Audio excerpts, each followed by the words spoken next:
Hello, everybody. Good evening from Melbourne, Victoria. We are back. I have a special guest, and you can see him, Mr. Ed Henderson. How are you, sir? Good, thanks, Lawrence. How are you? I'm very good and very excited for this episode. This is not Carl. Carl becomes I'm not Lima. Carl. I'm He sorry. becomes Lima. Yeah, I'm more So, pink. so obviously, before we actually proceed to our, topic of the day, we want to thank our sponsors, General Games, Miniature Sceneries, OP Paints, Polymath Tabletops, and Baron of Dice. So, what are you doing? Carl's talking about the sushi. Carl's talking about the sushi train, and that's right. We're Yes, taking and over. then to all our Patreon supporters, thank you very much. You can catch us obviously in our Facebook, in YouTube, and even in Discord. So check out Baron of Dice. Use the code Risky Rollers. You get 5% discount, and also on Polymath Tabletop. You'd also have 5% discount if you use the Risky Poly 5. So welcome everybody. Welcome everybody. So uh, going on to our events, I also just would like to plug in. We have our monthly RTTs. First is the 7th of March, 4th of April, 2nd of May, and then last one would be 6th of June. And after that, obviously, we would just be scheduling some stuff. And then what else? What else? What else? Give me 1 second. I'm used to have Carl actually controlling the things. Carl is asking to put myself down, although I might be able to do that myself, and turn you up. Oh, is it the volume? Yeah, I'll turn myself down a little bit. That's fine. All right, Myself. then of course Turn yourself. our first teams event, which is the squad games happening on 14 and 15 March. It's already sold out, so there are 12 teams. So be very excited. Be very excited. Soundcheck, turn yourself up. Oh, okay. I'll try to also adjust my audio now, since Uncle I've Carl already is adjusted already mine, so actually. hopefully I'm alright Uh, now. how about this one, Carl? Is it better? Yeah. So as I've said, squad games is already sold out. So just watch out, obviously, for the next teams event. That would be VTC, which is in June, and RRTT, which would be, I think, in October. So just check out our Facebook events page. So today, as mentioned, we would be discussing about mid-table masterclass, and it's all about Tao. So before that, I actually would want to ask you, Mr. Ed, to introduce yourself. Yeah, g'day. So hopefully a lot of you know me. I'm Ed. I've been playing 40k since about 2 years now. I started just after the start of 10th. I played it as a kid when I was like 8 years old back in Ballarat, and then had about a 20-year hiatus. I finished my PhD in engineering, and then I started working at a place, and some guys there were playing it, and I was like, okay, I'll check it out. Started watching some streams, and then I got back into it. I used to play when I was in third edition. I used to play Eldar because that was one of the only factions that was around back then, basically. And then just around that time, Tau released, and I thought they were really cool, but I already had my Eldar, so I picked up Tau when I got back into the game. I've still got some Eldar underneath my bed somewhere. The original Farseer, the original Warp Spiders. But yeah, no. Now it's all about the Tau. I'm a big fan. I like their style, and yeah, like I wish they had some melee. I must admit, but You have when some I melee. yeah, I'm not a big fan of the crew. So whenever I play my outs, I'm like, ah, yes, I can actually attack attack objectives behind ruins and stuff like that. But no, I do like Tau. I like the way they play. But who's who's the male model? That must be You got Lawrence's the male you model, got right? your number one fan, Ed. Yeah, Mr. Jones. Thank you very much, Mr. Jones. But yeah, so and what this is about on the way to, I was driving up to Uprising with Lawrence. What was that? A month ago now, nearly. Yeah. And then we were talking about people making master classes and so on, and we were like, well, we're not masters, but maybe people don't need to hear about what the best player in the world or something about that is doing. Maybe they Yeah. just want to know how the general factions work, how to play if you're playing that faction or if you're playing against them. how you can beat them or how you can figure out their strategies and so on. And so we're like, maybe like the mediocre masterclass or the mid-table masterclass. Yeah. If you want to go 4-4 at an event, here are some maybe helpful tips you should know Well, if you're playing this you got a faction. couple of 3-0 in an RTT already. You got a couple of Yeah, I got the, 6 and yeah, I've 2, done all 5 right. and 3. So In we teams, I've are done pretty well. comfortably somewhere in the mid table. Yeah. Oh yeah, yeah, All yeah. right. Nearly went 6-2 in Uprising, but made some game 8 mistakes. That game 8 brain gets to you. So yeah, that was what this was about. My background, obviously, for folks watching, I'm a researcher and part-time lecturer at the university, so I do a lot of these kind of things. But if I get too scientific, let me know, or too mathematical about things, let me know, push me back, and tell me I'm rubbish. I'd love to hear it. Yeah. We're here to Do have some some fun. computation and tell Ed that his math hammer is incorrect. Yeah, tell me I'm wrong. I'd actually love that. Not even Yeah. lying. I love thinking about things. It's too much of my time. Teams Yeah, that's is right. the Teams real is the deal, real. Ryan. Teams is popping off. I think it seems to be really becoming nearly like the main form. I would say Well, I not think quite, but it's definitely coming up. that's actually how you can actually best, do some very skill lists. If, like you say, you play Tau, right? So singles, maybe they would have some difficult time really going up the ladder, but in teams, they can really be I very think useful. teams allows certain factions which are not good in singles to shine. For example, if we look at a faction like Tyranids right now, singles can be pretty tough towards the top end. In teams, they're still quite popular because they've got some strategies that work really well into some armies. So yeah, Oh, did you actually teach Mr. Liam? I haven't taught Liam. No, he's at a Oh, you different haven't. institution, unfortunately. Oh, yeah, yeah, you're from a different university. But you'll have to pay for this, Liam. Yeah, and my rates—they're not cheap. All right, so All right, let's why get don't we into it. kick off this All all right. about Tau?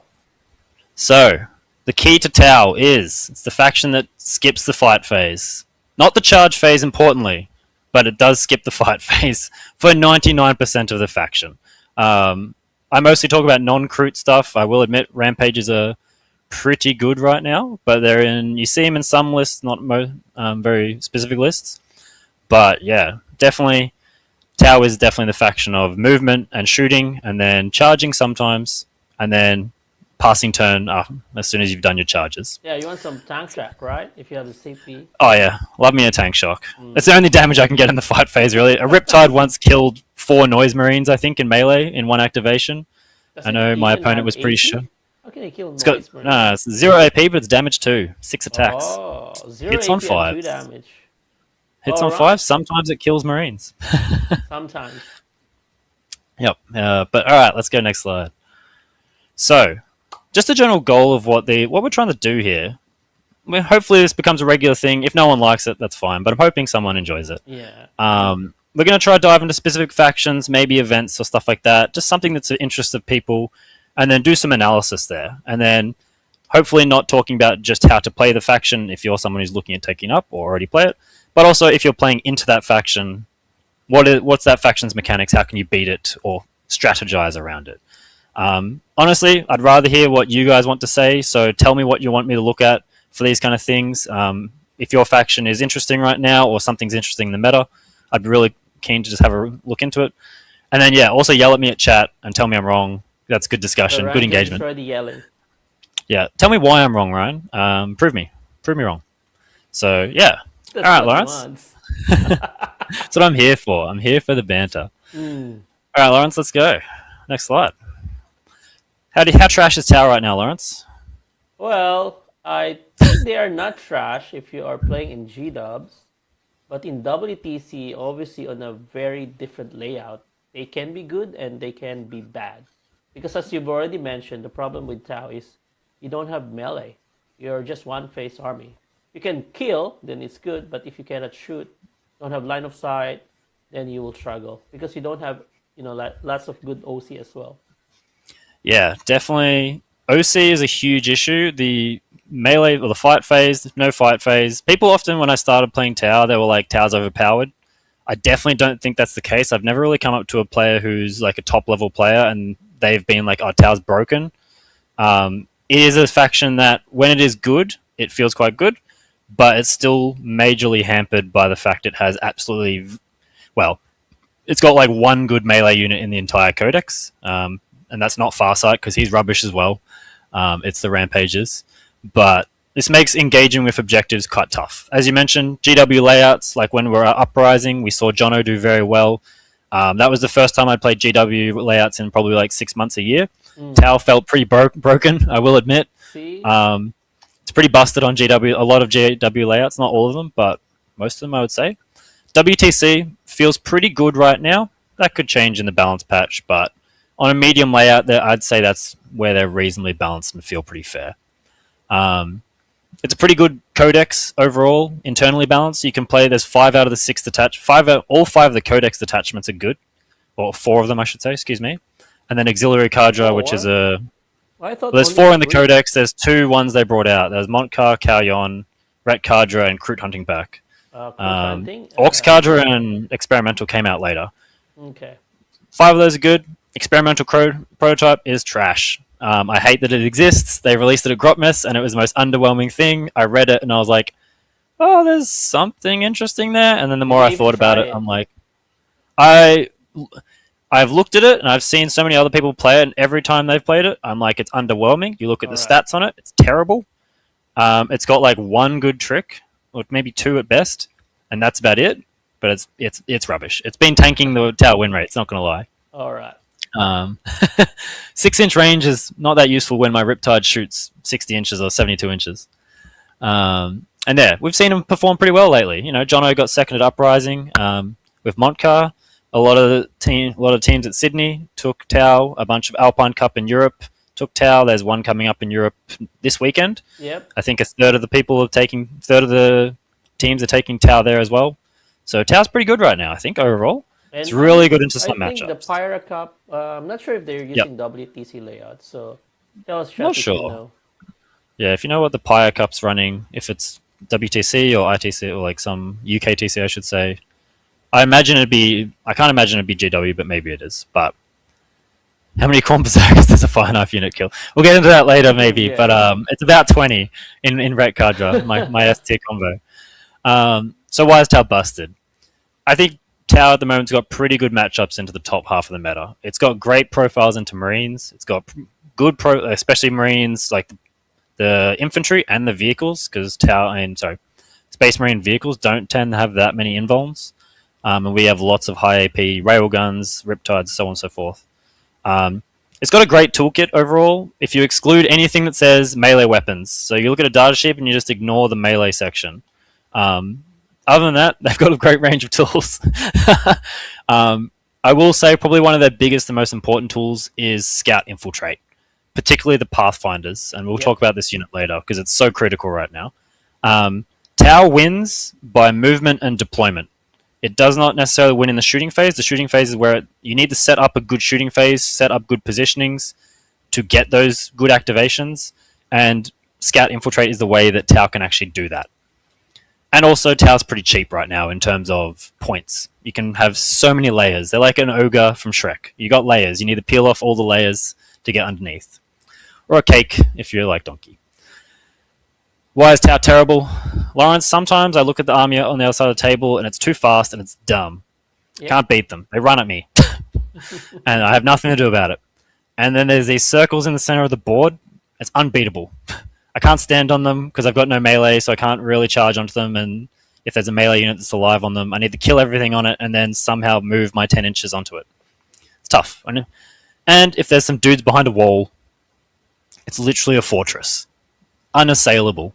Yep. And yeah, as mentioned, super terrain dependent. Some matchups, it'll be super easy. Other matchups on certain layouts will be very, very hard. This is probably why they don't get a great consistency in tournaments sometimes. It's just because sometimes you'll go into the wrong opponent on the wrong layout and you'll just get wrecked. So yeah. All right, next slide. So probably one of the core mechanics that if you're playing against Tau, you need to understand, and if you're playing as Tau, hopefully you understand. The main mechanic of the army is guiding. And there's a graph here, which I just did some numbers. If this is just a Riptide shooting into Intercessors, a Rhino, Vindicator. Basically, if you are unguided, your army does no damage. It just flat out doesn't do damage.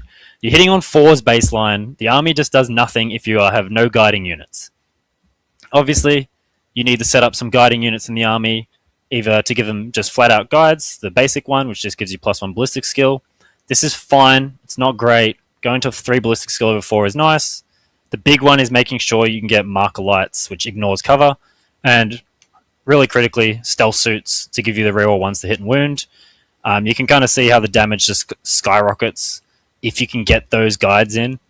This means that if you're playing Tau, you need to make sure your guides are set up well. You're getting the guiding where you need to go.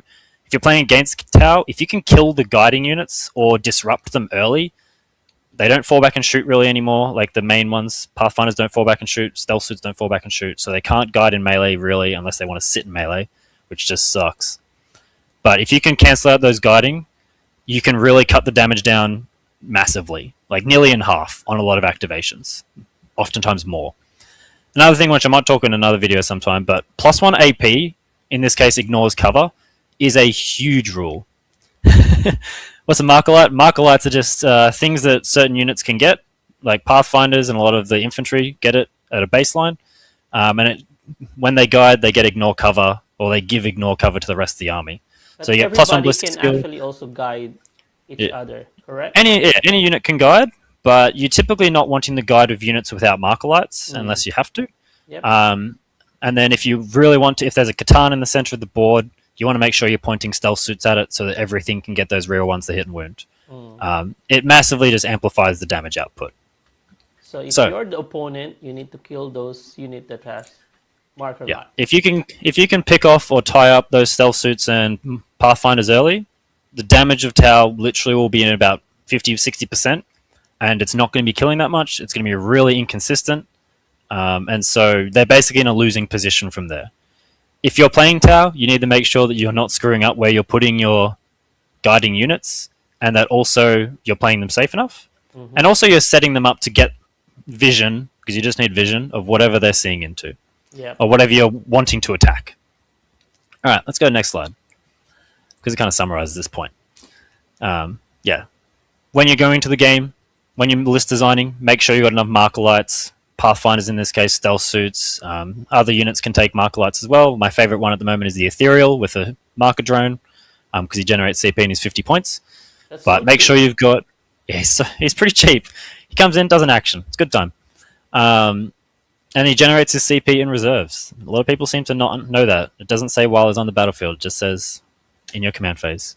But in your list design, make sure you got marker lights and stealth suits. If you're in a list that doesn't need as many marker lights, or stealth suits, you might be able to run 1 or maybe 0. Most people are sticking to 1 at minimum, though, at the moment. If you're running a lot of Riptides, you probably want 2. Riptides love stealth suits. And then, plan around those resources. You got 5 turns of Warhammer you're hopefully going to play, maybe 3 if you're in Montcar. So what are you exposing early? And as the opponent, they have the option to then take them out, because you got them. Then you need to make them visible.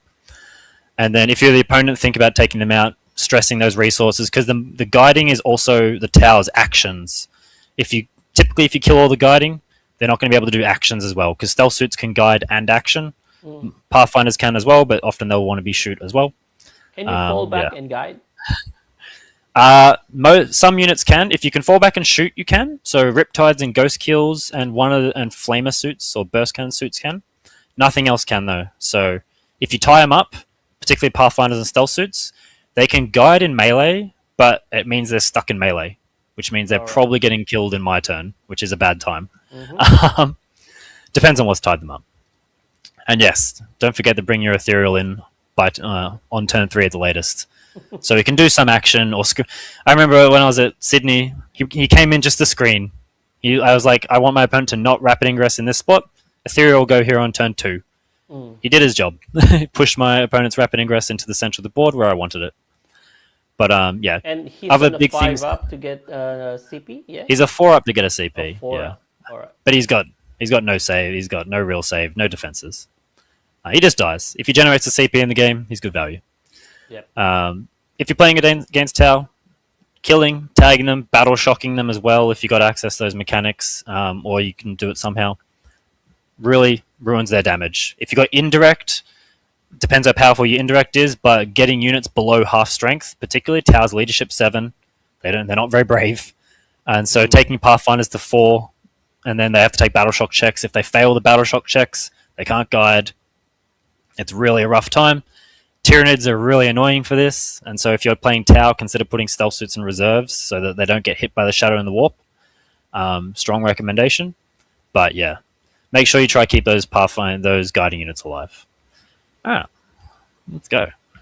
Next slide, Lawrence. Cool. So let's think about some deployments as Tau. Pathfinders with the recon drone, absolutely banging. You can typically deploy your stealth suits conservatively nowadays. Now they don't have fallback and guide, effectively fallback and shoot. I'm not seeing many people play them in the center of the board like they used to. They're now 110 points. Most of the time you got 2, both in the backfield. Against Tau is the only time Shadows in the Warp feels effective. Shadows in the Warp can be devastating against Tau. It's probably one of the best faction mechanics against Tau. I've had turns where I literally have nothing that can guide, and I'm just like, I do no damage into their army, and then I just lose, because then their turn, they get another push turn. Well, I think not just with Tau, but the Shadow in the Warp itself is actually very, very good for Tyranids. So it can. I think it's primary, reasonable for Tyranids. So it's just a bit swingy is the issue. Yeah, but obviously, like giving -1 or -2 on your leadership, and then when you fail, it can actually flip primary. So against Tau, it's brutal. Leadership 7 faction. So those Xenos goes up to leadership 8. and it's absolute. What Games Workshop layout? Yeah, this is a WTC layout, Ryan. Thank you. Thanks for heckling. But so yeah, when you're thinking about deploying, Pathfinders are much more. You can deploy them aggressively. They've got probably, I would argue, the best 2 rules in the game combined. Infiltrate and Scout together is such a good combination. Yeah. How much are they? They're 90 points right now. They're absolute value. I've got a slide on them later because I was like, this unit is pivotal to the faction right now. But you can deploy Pathfinders reasonably aggressive, Scout 7 back.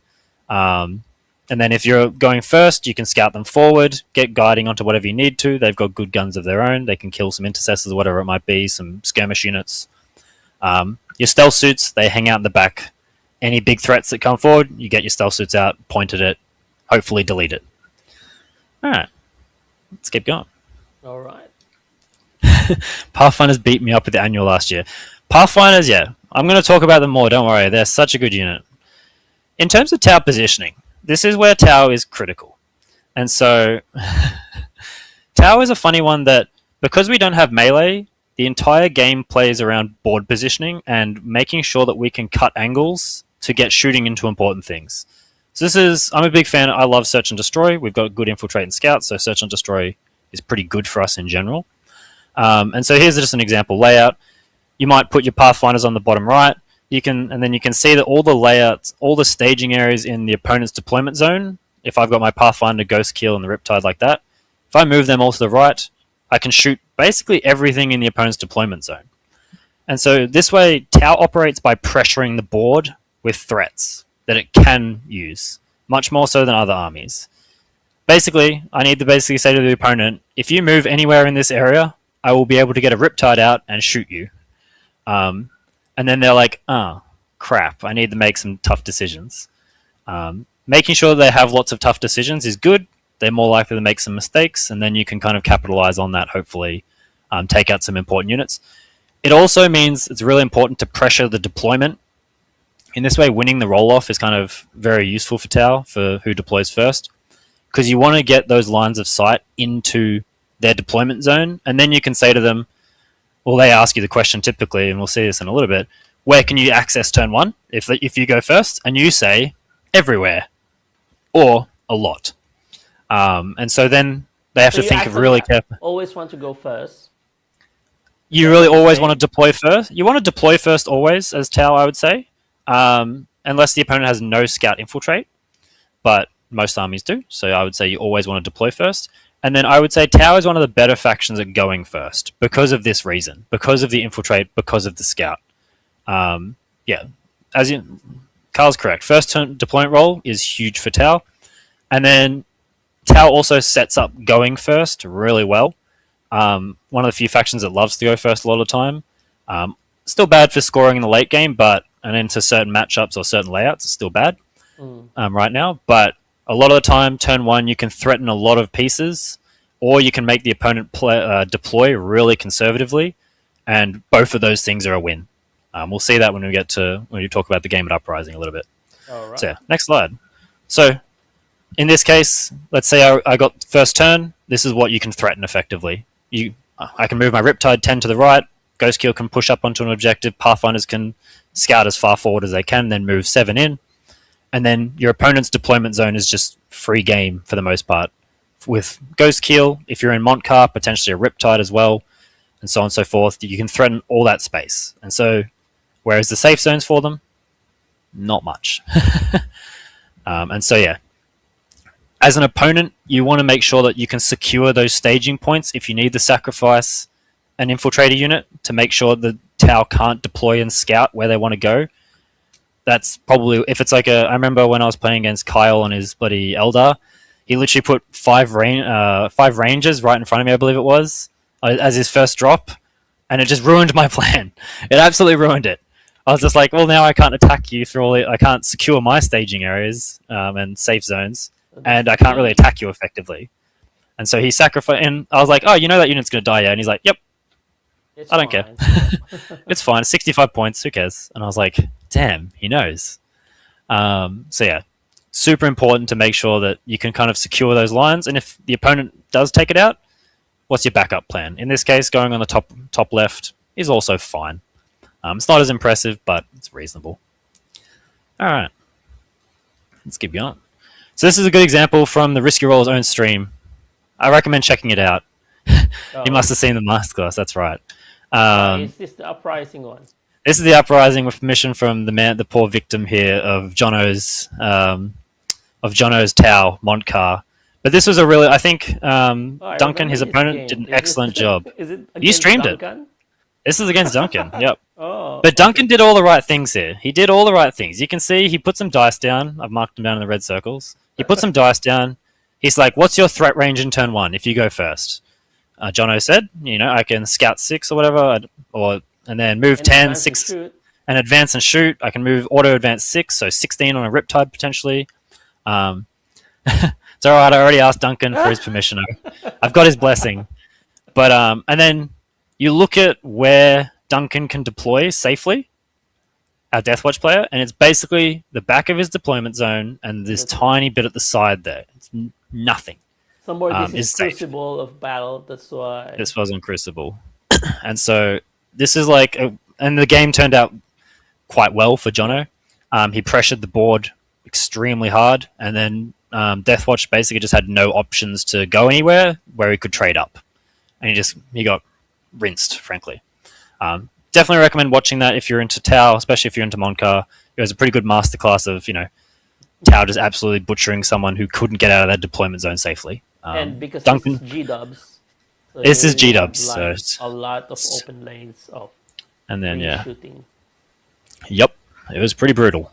But yeah, Deathwatch did all the right things. They tried. They had the right ideas. But I think this was just a matchup difference, frankly, in terms of faction v faction. So let's push forward. And this kind of goes to the greater thing like what we've been mentioning. If you're on a heavy layout, there's lots of staging points. Tau really struggles to attack these. For example, on the left is a WTC heavy layout for tipping point. It's pretty impossible for Tau to threaten the opponent's expansion on these kind of layouts typically, because you would typically have to threaten with melee threats or some kind of rapid ingress or something that can get through walls. Tau is predominantly vehicles. It does not go through walls well. Even our only melee threat is mounted, so it can't go through walls. They're fast. They move what, 10 or 12? What, the Rampages? They move 7. They are not fast. They move 7? They move 7. They are not fast. Well, they're not fast.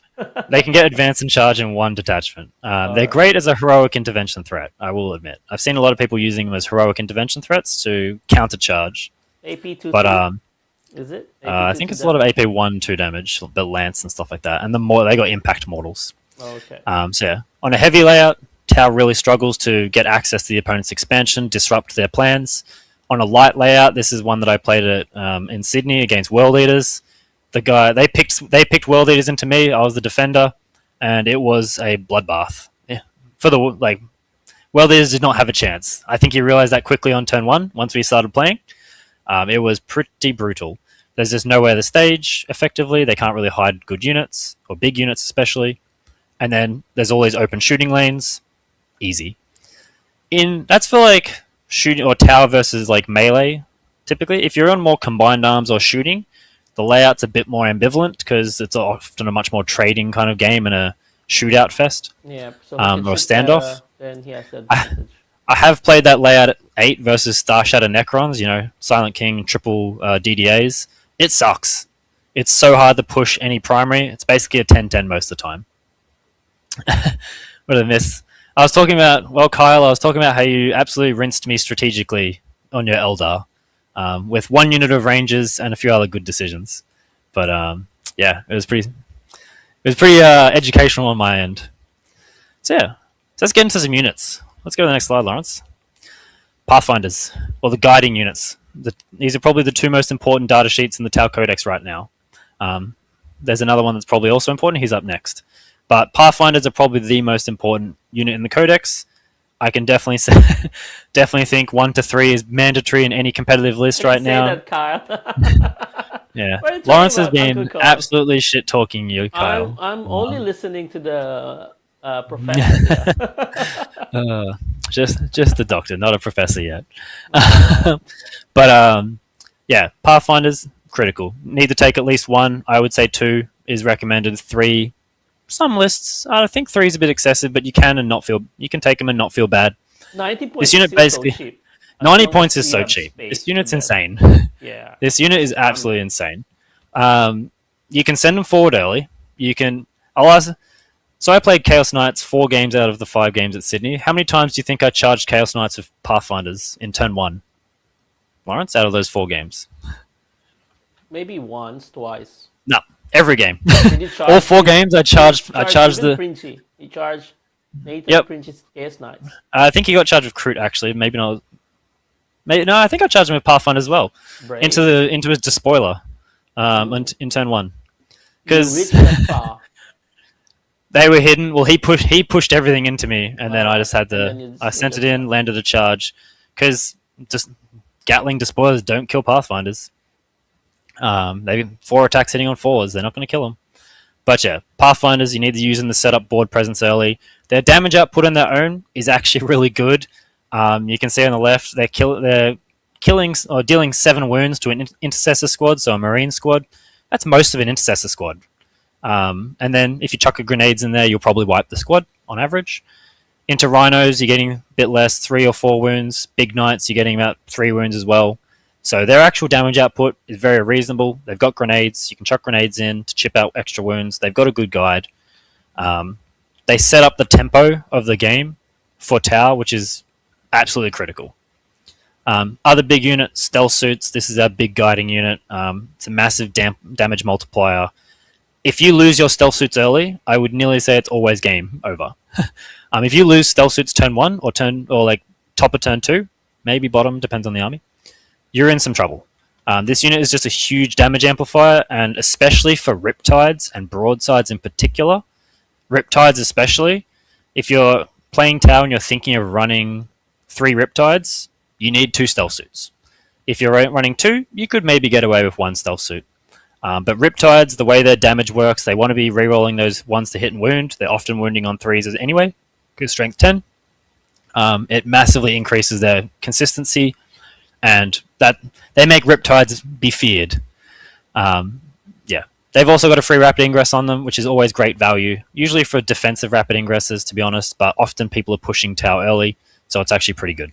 It's also it's now also a unit of 5, yeah. Unit of 5. It doesn't fall back and shoot anymore. 110. 110 with 10 wounds. Because 2 wounds. Yeah, there's 10 wounds. They got stealth. They're fine. Typically, you're just putting them so far back that people can't access them. Hopefully. They've got 2 melters. Sometimes they do some damage, but they are a massive damage amplifier. 80 points is probably a bit too cheap for them, I will admit. And as a unit of 5, they screen a lot better now, which is so they've kind of taken up a bit more of a screening role in the backfield. But yeah, if you're playing crisis suits or hammerheads and skyrays, you don't need as many stealth suits. Those units have rerolls built in. You can get away with things like pathfinders or other marker lights typically for those units. They're a bit more independent. So yeah, tailor your list to see what you need. If you're running a bunch of Riptides and no hammerhead skyrays, probably 2 stealth suits is my thoughts. If you're running more hammerheads, more skyrays, the missile suits or the melter suits, they don't really need rerolls. They've already got it built in, so you can drop them, spend it on something else. All right, next slide, Carl. Big Daddy. Lawrence, how much do you like Riptides? Well, I love Riptide. They're cool, but I hated them when I played Jono because that time they can shoot, In jump 9th edition, back. they can So move, shoot, move. yeah. In Ret Cadre, they still move, shoot, move for a CP. But So yeah, he had like Riptide. triple Riptide that time. So there was a list called that time was like Triptide. So Yeah. triple Striptide's still a thing, don't Riptide, worry. double Ghost Scale, and then these idiots just keep on shooting, going back, shoot, go back. So yeah, Yeah, they're annoying. Triptide's still a thing. I think most lists are running 2 to 3. They're just excellent. Really consistent output on most things into most profiles. Strength 10 is great into 99% of things. Once a game, devastating wounds. I know a lot of people kind of shit on that, but the once per game's dev wounds is actually kind of really good because it means that if you need to go out and delete a Land Raider or some T11 Catan, they've got devastating wounds for 1 turn. Often those huge models will have a big like a 4-up invuln as well. Yep. And so that once per game dev wounds actually, like, sometimes it just does work. Like, sometimes you'll hand 8 to 12 devastating wounds onto an opponent and they're just like, oh my Primarch is dead. And so, yeah, they're pretty good general purpose. Their secondary weapons have good volume, which makes them punch into intercessors, termagaunts, stuff like that reasonably well. And so, good general purpose shooting. They're reasonably durable. They got long range. They are only T9 is their biggest issue. And Tau toughness is terrible in general. T9 Riptide's and been 14 T9. wounds, yes. 14 wounds, yes. And so they do struggle into a lot of things. Particularly, I found in my experience, melter guns shred Tau. We hate melter guns just because it's all strength 9, and strength T9 is probably one of our tougher things if you exclude hammerheads and skyrays. And so melters will just, put it on its invuln or punch through ghost kills or crisis suits, deal a heap of damage, and then just kill it. Other than that, they're reasonably durable to other long range shooting because the invuln save is really nice there. Riptides, you always want to make sure you got them in cover if you can. The 2-up save and cover is critical for their durability. If they're out of cover, they just get killed really fast. And then particularly strong, they're strong in every detachment, I would say, but particularly strong in Montcar and Ret Cadre. Montcar, they've got a -1 damage stratagem, which makes them unbelievably durable for what they are. Ret Cadre's got a 6-up feel no pain, but you've also got the move, shoot, move, which gives them a lot of flexibility. And telling your opponent, I can move 10, then shoot, move another 10. This Riptide's going 20 inches in a turn. And fall pretty back brutal. shoot as well, yeah. Fall back and shoot. You can't tie it up. Super, just general purpose. It's good into 99.9% of the things you're going to encounter. So you're never sad when you're taking a Riptide, really. So I would maybe say. bring 2 or 3 Riptides. It's always 2. Yeah, nearly every list is taking if you 2 want to minimum. run them. Yeah. And then if you're an opponent and playing into Tau, think about this, though. If you kill the stealth suits, Tau and the Riptide damage in particular plummets. Their damage is much more inconsistent without the reroll ones to hit and Alright, wound. so Yeah. if you play Ed, kill the stealth suit first. If you can kill the stealth suits, it's the game of chicken. I need to hide my stealth suits, and Tau needs to hide their stealth suits, and then the opponents want to get those juicy stealth suits.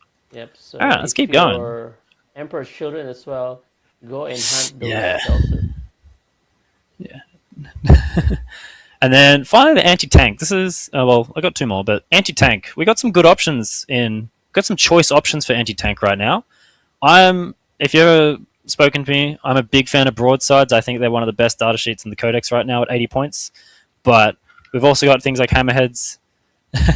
Oh yeah, thanks Carl. Like and subscribe, folks. If you haven't already. Like and subscribe, guys. You can do your little YouTube stuff, Lawrence. Show the bell. Yeah, later on, obviously, after this one, you can ask questions. Mr. Ed will try to answer. We will try to We answer. can just have some And then, discussions. Yeah, it'd be good fun. yeah, just Just hear the chat. yeah. Go ahead. As much as I prepared like a lecture here. Yeah, Tau anti-tank. Tau has pretty good anti-tank options right now. These are the three main ones. I'm a big fan of the melter suits as well, but these are the big three long-range firing pieces. You can see that kind of into most things. The hammerhead is typically the best in terms of the damage output when it jumps out. That railgun, absolutely devastating into anything that doesn't have an invulnerable save. It's great alpha strike of 2 Seeker missiles. Once it's used those 2 Seeker missiles, it's much lower consistency. And so you can see in the green compared to the yellow, its damage output drops below a Skyray, funnily enough. And into things where there's an invulnerable save, it's even worse. It's much worse than a Skyray. But they're both 150 points. If you want consistent output, Skyrays are quite good. It's better. Skyrays are probably better into invulnerable saves in the long term, although the difference is pretty negligible, frankly. The Hammerhead's actually better on the first turn, and if it lives for a second turn, then your Skyrays are going to get better then. Skyrays also have a marker light, so that's nice there. They can guide. And both the Hammerheads and Skyrays, they don't need stealth suits as much. They've got their own rerolls built in, so they can kind of work without a guide sometimes. Particularly Hammerheads are quite reasonable without a guide, because... There you go. This vehicle moves 10, yeah? Yeah, I believe so. Most of our stuff moves about 10. Except the broadside, obviously. Broadsides move 5. That's their weakness. Don't Broadsides move move 4? 5. Nah, they move 5, 4. man. Nah. They move 5, but it's a deceptive 5, because look at the size of that gun. Look at the size of that thing. So they get a free pivot. I always warn my opponents, it's like, it moves 5, but it really moves like 7-ish inches, because you pivot the gun around, you get vision from the gun, and so it covers a lot of space. But yeah, when I need to walk towards objectives, it's terrible. But yeah, broadside is only 80 points, so it's nearly half the cost of the other two options here. And points for points value, broadsides are typically one of the most efficient into a lot of profiles, just because they're so cheap right now. Yep. They also cover a lot of the board, and they're kind of, funnily enough, if you look at it mathematically, they're just as durable nearly as Hammerheads and Skyrays. They're only T6, but a 2-up save makes a huge difference. So in terms of points for durability, broadsides are actually one of the toughest, like one of the tougher units in the game. Yep, literally 5 inches plus 2-inch railgun to peek around that corner. That's true. It's a cheeky railgun, and then you unload into them. So yeah, I'm a big fan of broadsides. A lot of lists are taking a lot of broadsides right now. I've been seeing 2 to 4 on most lists. They are just really durable in a shootout because they're run as singles. Sometimes you'll see a 2, particularly in Montcar.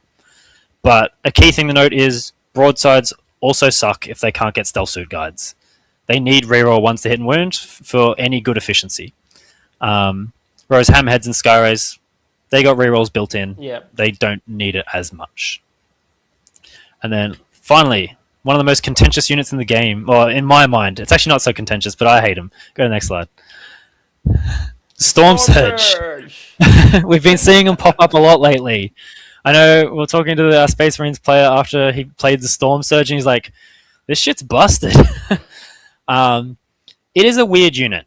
In terms of damage efficiency, it is terrible. I'm happy to say that, and I'll argue with anyone about it. Mathematically, the Stormsurge damage outputs for 360 points is not good. That's not why you're taking it, though. It is T11, it's a 2-up, 4-up save, and it's got 20 wounds, and it's towering. It's actually nearly just as tough as a knight, because it's got a 4-up invul and a 2-up save. Most knights don't have that, unless they spend a CP at least. And so it's actually really durable, particularly for Tau. And its guns, its big cannon at least shoots infinite. It's a damage 12 gun. It has some key issues, though, in terms of it is great into anything without an invulnerable save, and it's actually reasonably efficient into anything without an invulnerable save. But if you're taking it to kill rhinos and rhinos, you're wasting your time. Into land raiders, it's actually very good. I'd say its peak value is into land raiders, and land raiders and big knights. But as soon as you compare it to any of our other shooting options, it is lower damage output in terms of points. If you're the points spent per wound you inflict onto any profile, a broadside will outcompete it, a hammerhead will outcompete it, everything else will outcompete it. But it has some sweet advantages. Towering is a hell of a rule. And then a 2 up, 4 up, T11 towering model in cover is very hard to dislodge. It also threatens a lot of the board. I've only seen them being run in Montcar at the moment because it gives it assault, flat 6 advance, there's a -1 damage stratagem. These things just make it unbelievably durable and actually very fast. I mean, It moves T11, so moves 10, so it actually is reasonably mobile. If it's got a flat 6 advance on that, moves 16.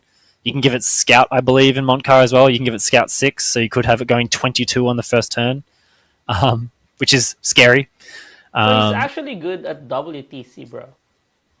Yeah, he's fine. I think he's better on G-dubs by far, but he's fine in WTC. You have open lanes anyway, so Yeah, that's true. towering, you don't need towering. You can just sit on your home field and just like see everything, or see, go into the middle of go into the middle of the board and just see everything. His big issue is he doesn't fall back and shoot.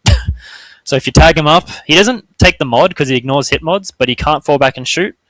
And so if he's stuck there, it's like a big knight. If he can't fall back and shoot, he's stuck there for the next turn. Your opponent knows where he can and can't be, and so that's kind of like quite a nice spot to be in. Yeah, but other than that, he's very durable. He's reasonably 360 points is quite good for it. If you're playing Montcar, I think you can play 1. I've seen 2. 2 seems playable, but just be aware their damage output is a little bit lower technically than our other guns. And yeah, cool. And then that's my overall thoughts of it. Means it can't guide, but you're not typically guiding with the Stormsurge. You're typically guiding with other things, and the Stormsurge will be guided. What's his It will be ballistic skill.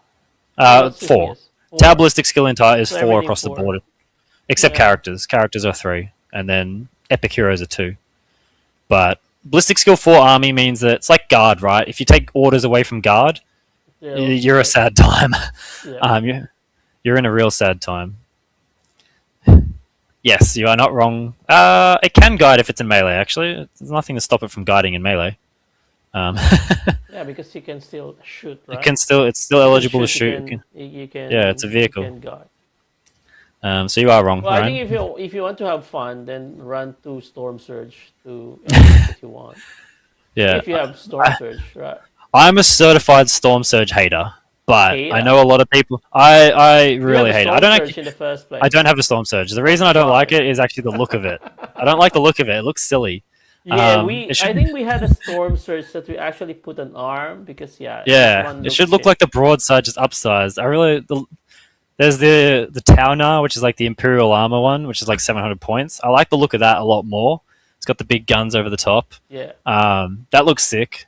But Stormsurge is this little, I don't know, this little goblin thing. It's like, just got a little guns. And actually, it doesn't even have that many guns. It's got an underwhelming amount of guns, frankly. Yeah. All right, and then that's it. So that's the thoughts. Lawrence told me to run for 45 minutes. We made it to about 45 minutes. We've actually you've done very. I have extra fast. slides about detachments if people are interested, but Yeah, we Yeah, can it's just fine. go over it. It's just like the last 2 slides. yeah, let us know what you think. Do you think Tau's easy or is it busted? I know at the moment I've been one of my friends who plays Ultramarines is like he was like, oh no, Tau's easy about 2 months ago, and then he played it at Uprising, played it at some other events, and he's like, dude, what's up with Tau? Why are they so good? And I was like, well, you're running a bunch of Marines. We have a lot of damage 2, a lot Yeah, of damage I 3, can a lot of damage 4. You don't have many shoot good invulns. anything, and I can kill you if I see you. Yeah. I mean, to be fair, like a Riptide will chew through Victrix Honor Guard. Can't kill 3.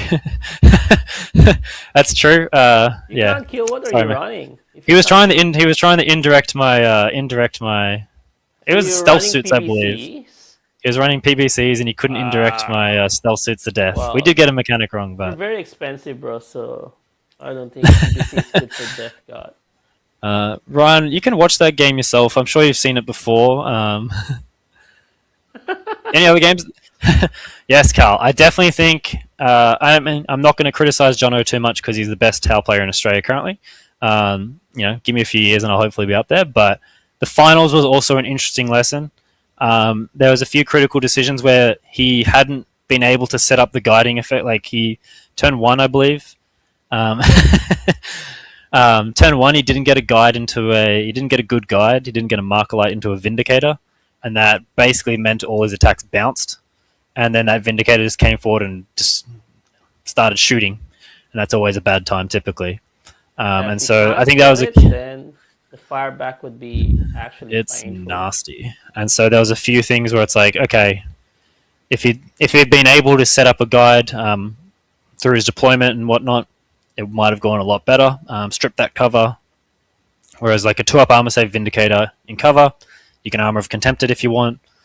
It's pretty tough to get through, especially if all your guns are strength 10, a couple of strength 14 in there, but not really. It's pretty brutal. So yeah, definitely looking at the final game, that Ultramarines, like, Jono took some risks. They didn't pay off, I think.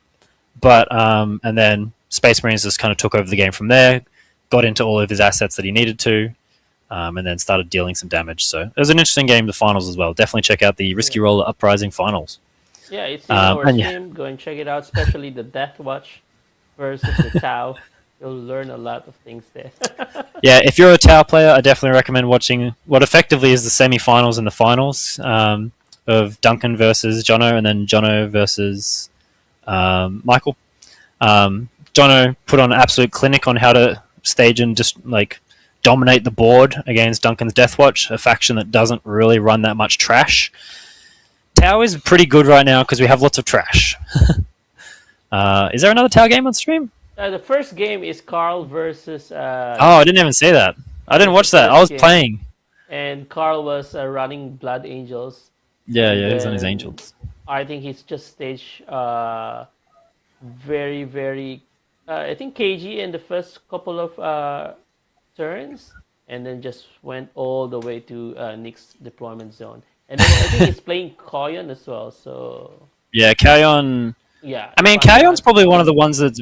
Kayon is probably the best setup to play against Blood Angels, I know, because they've got the -2 the charge stratagem, which is unbelievably good value into problem melee. with that was I think he strategic reserve one of the Riptide, and then Carl was actually already in his deployment zone. So Yeah, yeah. the placement of the third Riptide is actually horrendous already. It's a funny one because I believe Tau actually has a favorable matchup into Blood Angels, but it is an insanely stressful matchup because Blood Angels, especially Dante's unit, just goes so far, and then like if they get into your assets that you really don't want them to, things like sometimes the Riptides, your Crisis Suits, and they kill all your core damage pieces, you're done. Yep. Where Tau kind of wins that matchup sometimes though is we just have a lot of trash that we can put forward, and so the Blood Angels has the choice of attacking all of our assets or trying to take objectives off us. Yep. And so that's kind of a decision point. It's like, okay, do I, like when I was playing in the GT, the Risky Roller GT, I put a Piranha on the center and was like, okay, you can kill this Piranha. I don't think he can reach my backline because I've got the -2 the charge stratagem and so on and so forth. And so it's really hard to kind of get in. Yeah.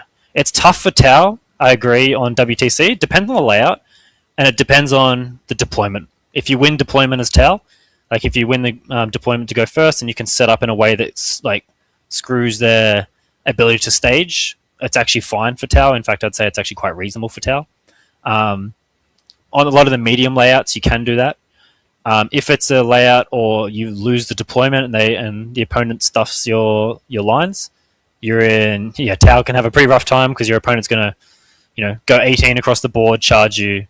Death Company will just murder anything they touch. Sangard, I genuinely think Sangard are probably one of the better data sheets, if not one of the top 10 data sheets in the game right now. They're such good value. I think Sangard are insane, dude. They're like Victrix on wings. They're like Victrix that had a Red Bull. I think Sangard are absolute.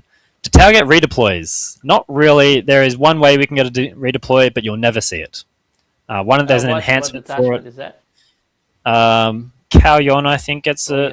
Yeah. Pretty sure. Actually, there's a way to redeploy Kroot, which is actually fine, I believe. But it's actually you so don't. good if you deploy first and then use the redeploy to. Okay, now I'm gonna hide. General Tau doesn't really need it because we've got Scout Infiltrate on Pathfinders, and then Ghost Kills are very durable, so they can they're a good bait piece. If we didn't have Scout on our Infiltrators, then redeploys would be way more like much more valuable. But yeah, Pathfinders with Scout Infiltrate, that combination of rules is just absolutely banging. Are they the only unit that does have Scout Infiltrate? I can't I remember couldn't any tell you. I think there's a couple others throughout the entire game, but not many. Scout Infiltrate. Scout Infiltrate. If you know any Scout Infiltrate units, Yeah, let let us us know. know. I think that you're the only one, so I would I, actually complain to James I or reckon there's Chopra. one or two more. I think I've heard of it somewhere else. I know there's things you can give like get enhancements and stuff for it. But yeah, the Imperial Guard matchup. Carl's asking about the Imperial Guard matchup. It's tough. I think it's Guard favored primarily because yes, Space Marine Scouts, Lawrence. Yes. Yep, sweet. Striking Scorpions. Scouts is even better because they Just- can up the downy. The Scorpions have Scouts, excuse me. I know they got Infiltrate. I Striking didn't realize. Scorpions. Oh, Yeah. thank you. You don't know that. I don't know that. Yeah, I don't know. I thought they only had Infiltrate. But Imperial Guard matchup's a funny one because I think Guard actually has a good, in most layouts, Guard has a good matchup into Tau because of that issue I mentioned earlier, talking about Tau sucks at getting units off behind, like infantry behind objectives. Like if there's, I've literally like lost my mind when playing against Guard and GSC because they kind of have similar units in this capacity, where there's just 10 dudes or 15 dudes behind a wall on their expansion. It's like 20 OC on that objective, and there's a med pack in there. And so I can't indirect them with my trash indirect because smart missile systems aren't going to kill enough to like get rid of the med pack. I can't charge through the wall. I can't out OC them. I need to get around the wall, but to do that, I need to basically get to their deployment zone pretty much. Yeah. Get around And the so it's wall, just then like, you'll just die as well. yeah, I just die. So it's like I literally cannot access their expansion objective ever. Hello, Pinkman. How many retaliations does the Kadra need to kill 10 Sacrosants? It needs a lot of retaliations, turns out. Depends on the 4-up invuln. Miss Zia Arena, whoever that might be. But yeah, I mean, I think most of us have fallen prey to the Sacrosants rolling 4-ups into 5-up invulns and 5-up feel no pains. Feel no pain, yep. And then they start getting back up, and then you're just like, ugh. Don't you just Luckily, yes. grenade them first, and then you go and flame them? Yeah, the flamers do good work. The missile suits do really good work as well. I know when I played Arena a few weeks ago, my flamer suits, free rapid ingress off the stealth suits. Overwatch killed 6 or 7, I believe, of the squad. And then that squad failed to kill my Riptide because of it. And then just last night I was against Orcs. He was setting up a charge for his Beast Snagger boys into my Ghost Kill on my expansion to take it off me. And then free rapid ingress on stealth suits. Flamer suits come in, kills 9 out of 10 of the squad in the WAR 2. Yeah, I have fallen victim to Arena a few times. I must admit, I'm on a bit of a hot streak against Arena though. That legendary captain of the sushi crew. I think I remember at the start you beat me quite badly, and then I've turned it around recently. So I'm pretty. Hopefully that trend can continue. I do think Tau has a tough time into sisters, just because a flip 6 can be pretty rough. Yeah. I too, Kyle, have a enjoyer of killing Sacrosants of Arenas. Although I must admit, they keep living when I get them down to like 1 or 2, and then they start getting back up, and that's annoying. But they don't do much damage, fortunately, into my profiles. Yeah, I think I'm 3-0 at the moment against Arena, but I think the total tally is 3-2. But yeah. Going back to Carl's original question, Guard is tough. They play a very similar game plan to Tau, except they've got melee. I would say Tau shooting is generally better. I know that's maybe contentious. The ignores cover for free from all the guiding and the real ones to hit and wound built into stealth suits gives Tau output at range a lot. Like we just get more volume at stuff. I think things like Rogal Dawns are probably like better than a Riptide, but Tau just fields more shooting pieces is the main thing. Unfortunately, Guard gets things like Bullgrin. They get things like Rough Riders. They get infantry that can get back up and hold primary very well. Tau does not really get that right now. We do have things like breaches. They went down in the last update. They're still not good, unfortunately. They've been kind of power crept out a bit. Pathfinders are just better. I don't see why you'd actually ever take breaches over Pathfinders at the moment, How much is breaches? unfortunately. Breaches are 90 points as well, so Oh, the same same. cost as Okay. Pathfinders. The problem is that breaches are really good onto things on objectives, and into everything else, they're like fine. They're good. They're still good. 20 attacks, hitting on typically 2s, strength 6 AP, 1 damage 1, reroll on objectives. They're nice. Pathfinders just do very similar output, not quite as high, but they also get scout. They also get infiltrate. They can take a minus Yeah, to I think the charge drone, and they set up the board position better for what Tau needs to do. Whereas breaches don't do that. Breaches are an attacking unit, and so we've got plenty of good attacking units. What we fundamentally need is staging units. What data? Aaron is asking, what data sheet would I rewrite and how? Huh. I would. Maybe this is a bit of a hot take. I would not say we need necessarily a data sheet rewrite.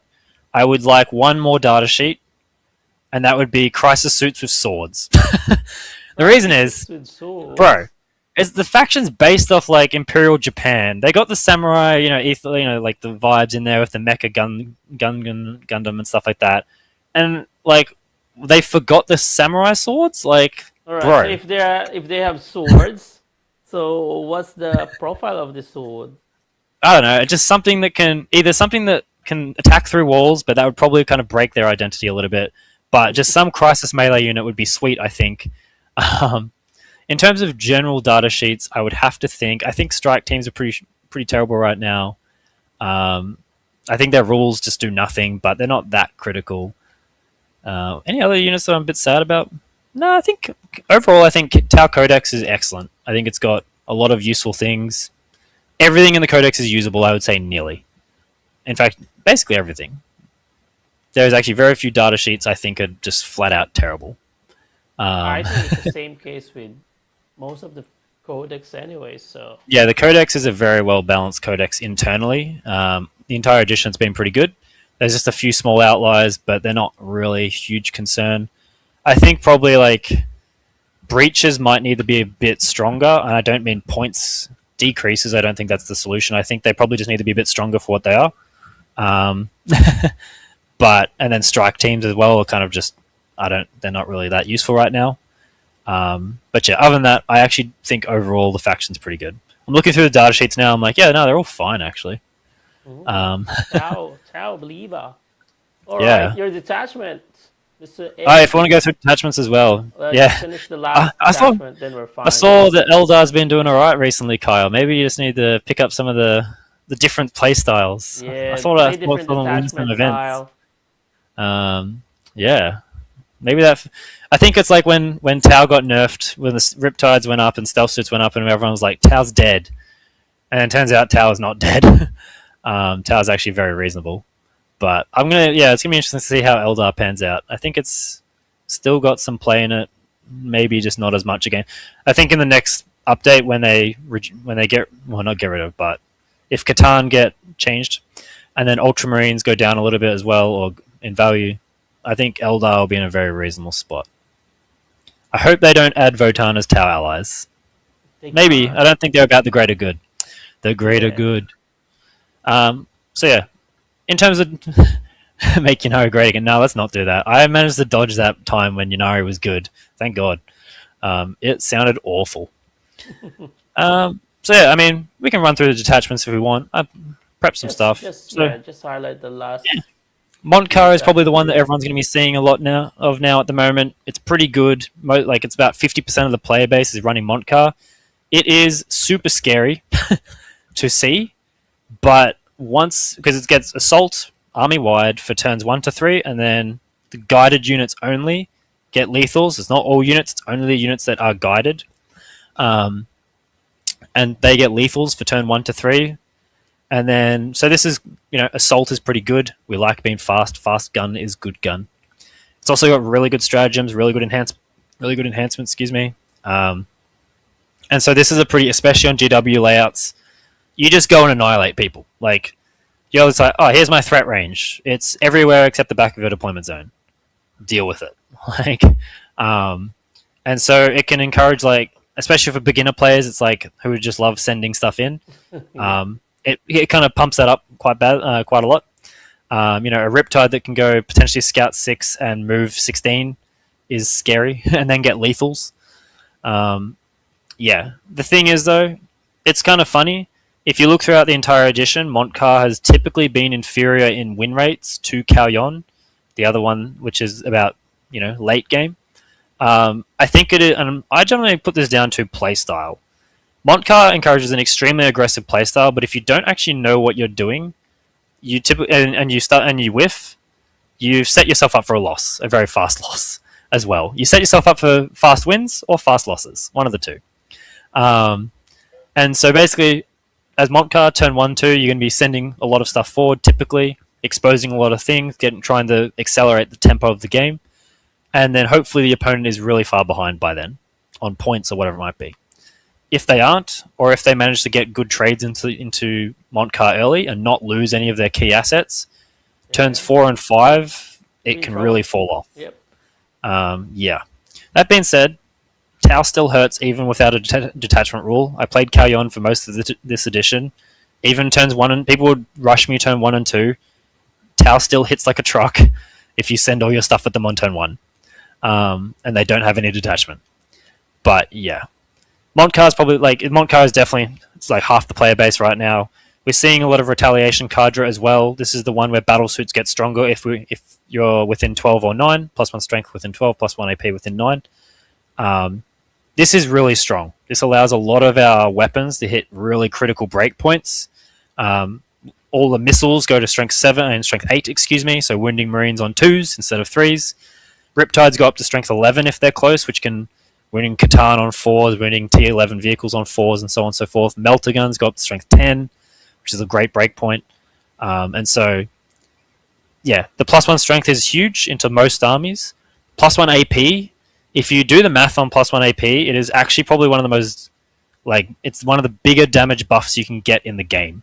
On par with +1 to hit, +1 the wound. +1 AP is actually nearly on par. And so, if you crunch some numbers, +1 AP is extremely valuable. And so getting that just by being close to the enemy when they typically want to run at you, it's lovely. It also turns a lot of our small guns, like our sidearms on the suits, into quite strong sidearms. And so yeah, the detachment is based around it's basically there because of move, shoot, move, 1 CP, move, shoot, move. That basically holds the detachment together. It means that you can trade even better, where you put out a Riptide, you shoot something, you kill it, and then you just move your Riptide back into safety. Your opponent has nothing to look at except maybe a guiding unit. If you're taking things like Shadow Sun or Lone Op guiding units, they're looking at nothing. And so that's pretty frustrating, the verse. It does have a 6-inch deep strike. I've used it once, I think, in my time playing it. It doesn't really come up that often because it's 2 CP. It's good to threaten, though. Opponents will always screen for the 6. If they didn't, I guess I might use it, but it's more of the threat of it being there, frankly, than the actual usage of it. And then I would say Ret Kadra, more value over 5 turns of Warhammer. It plays 5 turns of Warhammer way better. This typically is better for WTC, I would say, because WTC typically plays a bit of a slower game in general. And so Ret Kadra can really maneuver around there. The move, shoot, move allows things like Riptides to move 20 inches in a turn. The Cold Star Crisis unit can potentially go up to 30, which is just insane. So you can be like, I'm starting on my expansion. I move up to 18 with Assault, and then you move, shoot, move 12 to take their home field off them. It's great value. So yeah, these two are probably currently the best, I would say. If we go to the next slide, the final slide, and then we'll wrap up. Crude Hunting Pack, I want to give it a shout out. It's not my style at all. Actually, it's barely Tau, to be honest, but it is definitely a thing that's in the faction. It's actually really good. It's really good. It is? Yeah, it's had like the highest win rates of all the detachments for like the last 6 months, I'm pretty sure. It's just not many people play it.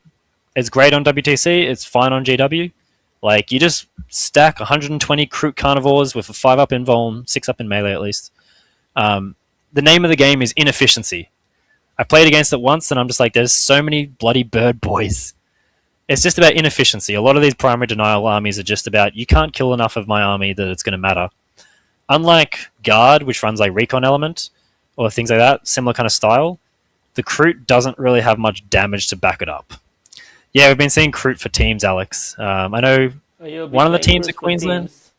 one of the Queensland, I can't remember which, not Queensland, excuse me, one of the Sydney teams was playing Kroot. Yeah, one of Hunting. that's the ACTB team. Yeah, that's right. And then I think it did quite well. I think all of the tower did well, actually. But Kroot, yeah. I mean, even our teammate was like, oh, no, I'm going to pick up so many Kroot. And then he got a 12-8, I think it was, into it. Like, it just didn't get through enough. Yeah, so the Kroot detachment, actually quite good. Not many people run it, realistically. There's two styles. One style is running only Kroot. This is where you take 3 units of Rampages, 3 units of Krootox Riders, and max Kroot. The other one, you cut some of typically your Riders, maybe some Kroot Rampages or regular Kroot, and you bring some Tau guns to, threaten some lines. And then both styles very reasonable. I'm not sure which one's better, but it is actually a very reasonable detachment. Auxiliary Cadre, similar thing. A lot of Kroot, or some Kroot at least, or some Vespered Kroot Hounds. Ox Cadre is funny. I actually think it's one of the harder detachments in the game, I would say.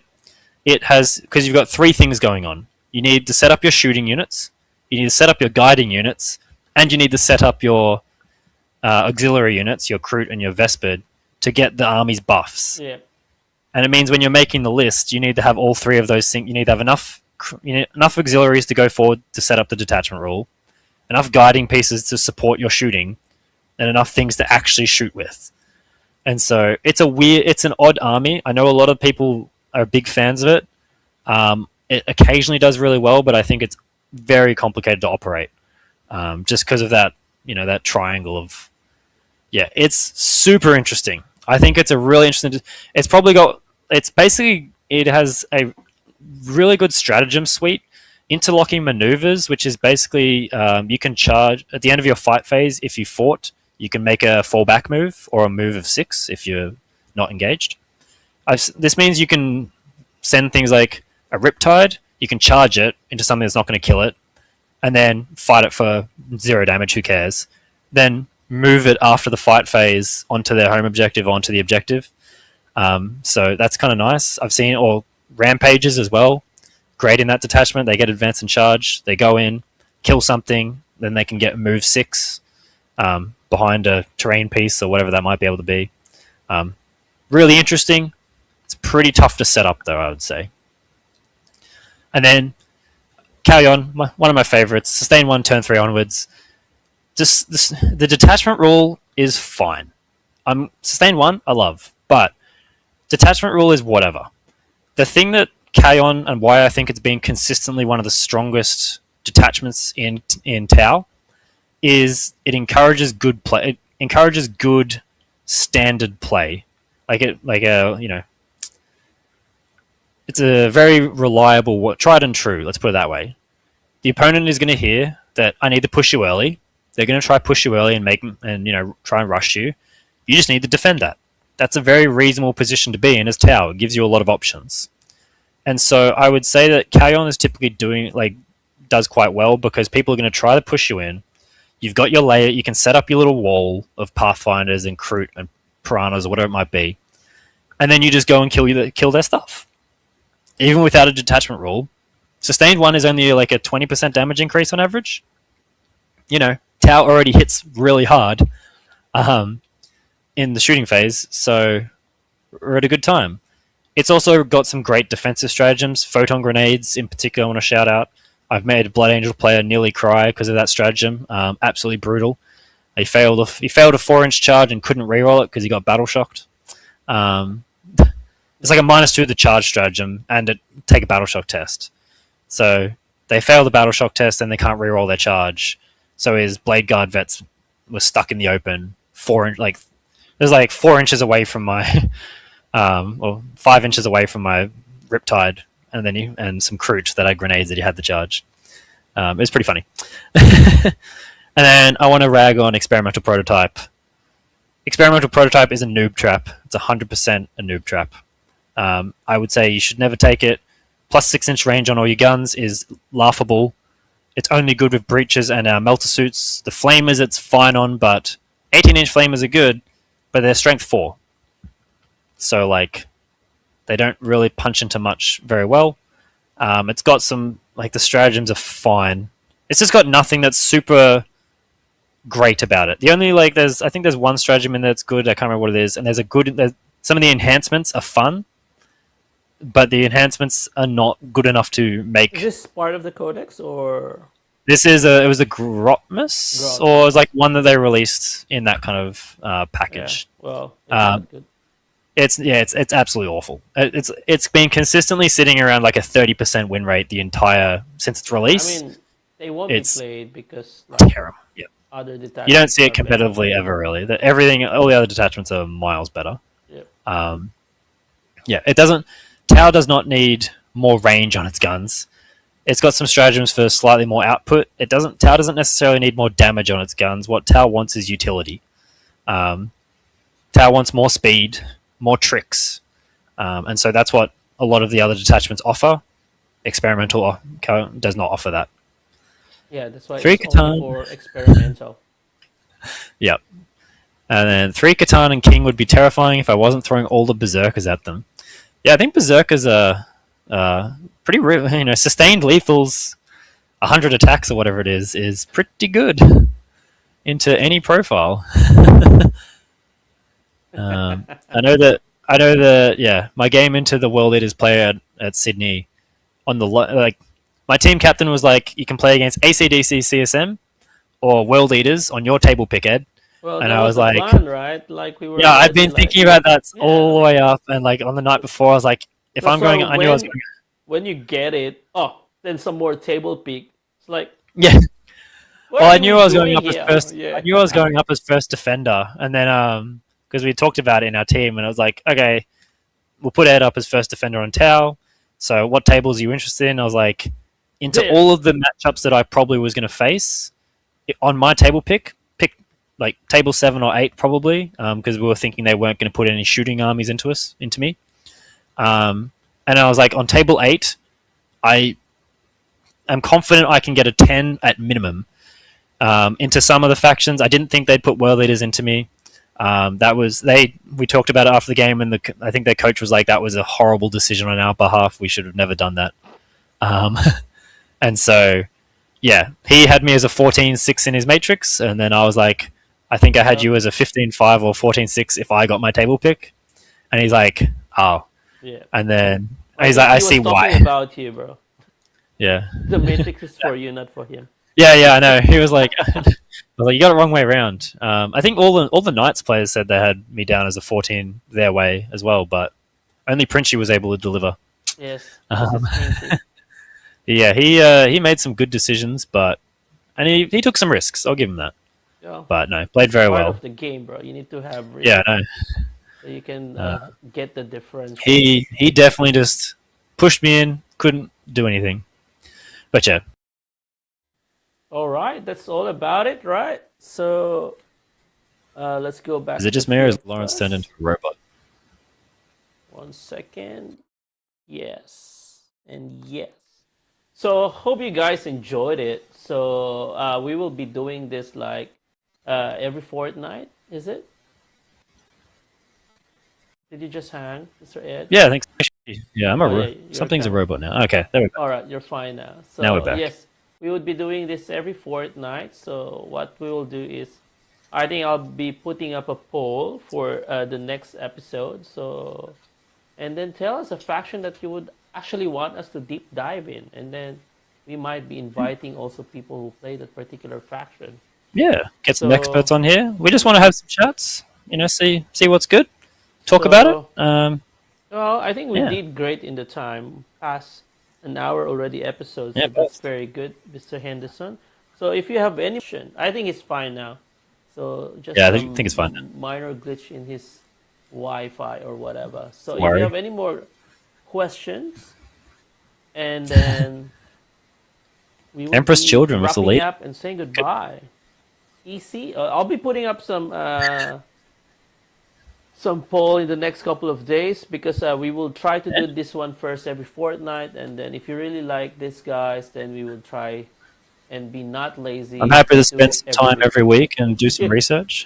yeah. So it's Uh, his job as the researcher to put in some math hammer and then some yeah. analysis for all you guys. So let's just read a couple of Um, questions here, Ed, before we actually say goodbye. yeah. I have a question. How are We've you guys? It's not even a question, Alex. Come on. Not even a question. Tau, Tau nerfed or buff next data slate. I think Tau might be okay. It might see a slight nerf, I reckon. Now, the I problem could see with it that seeing. one, that would be the last data slate, I think, March. So Yeah, who knows? Maybe G Dubs would be very who knows crazy what they could. and then give I can some see it random on a. I think a whatever. reasonable thing. It would be like a slight nerf because I think if Necrons get nerfed and Space Marines get nerfed and the top of the lists get nerfed, I think Tau will be very strong. I do think that Tau might need a little nerf if the other factions go down as well. I think Tao. But and I don't think yeah, they would touch Tao. So I think Tao would be the same. So I reckon we'll get a slight nerf. That's my prediction. all right. So we'll Um, find out in the next couple of and then probably next month Zia because says, yeah, March should be I think the it's next month. Yeah. last data slate before the 11th edition comes. So yeah, I think that's a wrap for us. Thank you very much again to all our sponsors, Miniature Sceneries, Channel Games, Baron of Dice, OP Paints, Polymath Tabletop. Check out our description. There are a couple of discount codes there for Baron of Dice and what's this? Polymath Tabletop, and then it's just a couple of weeks before the squad games. I believe next week I would be revealing the mission for the squad games. So other than that, thank you very much, guys. Thank you very much, Dr. Henderson. Any parting words before we close this one? No, thanks for having me on. Hopefully, folks enjoyed it. Let us know what you think, what you want us to look into. Aaron has suggested Emperor's Children. I think Emperor's Children, things like Blood Angels. I think Blood Angels is going to be really good in the next month. I reckon I'm picking it. They're my next one of my top 3 factions to be the next top model in Warhammer 40k. Blood Angels. Um, I think they're held down by Necrons really like quite a fair bit at the moment, and Well, I so don't think Blood Angels do if well against Death Guard, so well, yeah, Death Guard I think is another one that I was looking into. I think it's quite an interesting army, especially in the context of teams. We saw in Sydney, yeah. nearly everyone took like every team took Death Guard except 1 or 2, I think. Yeah, Um, we stay. No, we have 9 I Death think it was Guards. 8 No, no, or no. 9. I don't 9 or know. 10, I think. I'm an It was a EC. lot. No, I'm not an EC expert, Alex. Unfortunately, I think Emperor Shulden doesn't like me. So What's your win rate on EC? Or no, we shouldn't talk about that. all right, we have to say goodbye already. So we will catch you tomorrow. Tomorrow I will be with Carl for our regular on the desk. So prepare your whips, and then some more fun announcements. So I think that's it for us, Mr. Ed. We'll say goodbye, and we Thank you will very much, see you Lawrence. next time. Bye.